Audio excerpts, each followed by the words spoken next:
Good afternoon, everybody. I'm a resident of Vale and have had the luxury of being so for the last 35 years. Being 35 years old, I am basically at the crossroads now of whether to stay or go. The mere fact that I also have a young family, the mere fact that looking for a 3-bedroom townhouse in this area, one recently sold in Darley Street for 1.6 million.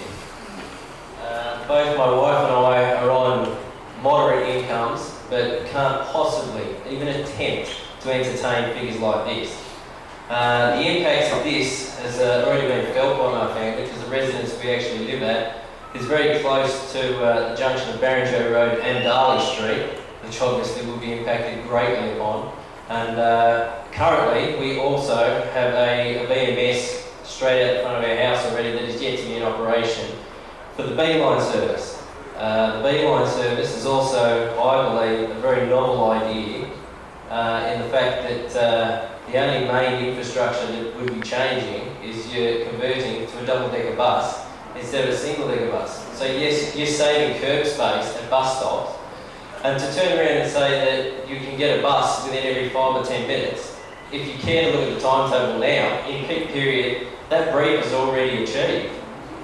The main concern for residents of this area, and as has been sold that we're crying out for public infrastructure and public transport, is you've only got 3 main arterial roads. You've got Vale Road, which will be upgraded to get to your land release in Ingleside.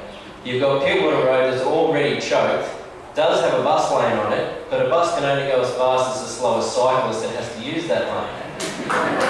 You've also got Wakehurst Parkway, where a very small section of that actually floods. No floods, the flood study's been performed. It's not that difficult to improve that. And not only that, you've got a hospital at the other end of it, whereby if it does flood, it makes it near impossible, because obviously if it floods is torrential weather, to get to said hospital. Okay, so any other... My question is, if I have a young family on moderate income, how am I possibly going to afford an apartment, being 3-bedroom, in a 6-storey tower in the middle of Mona Vale in the future? You say affordable housing, yes, but that's rented. What if I wish to purchase? How could I possibly afford to live here still? That's the crossroads of the question I have. Yeah, it's unlikely that you would be able to live in a home unit built here. I would concede that. The way things are heading, you will have to move out of the area.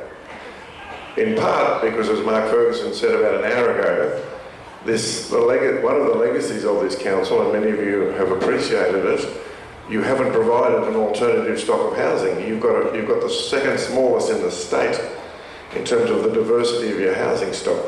So it's almost all detached housing, which is way unaffordable for young families. You don't have the sort of mix that most other councils that have detached housing, like yours, have moved to.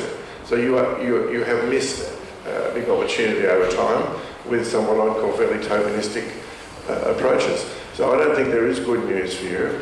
The good news, if there is any, comes in the last couple of days. If the state government does get around to looking at inclusionary zoning, the Ingleside development will provide quite a lot more.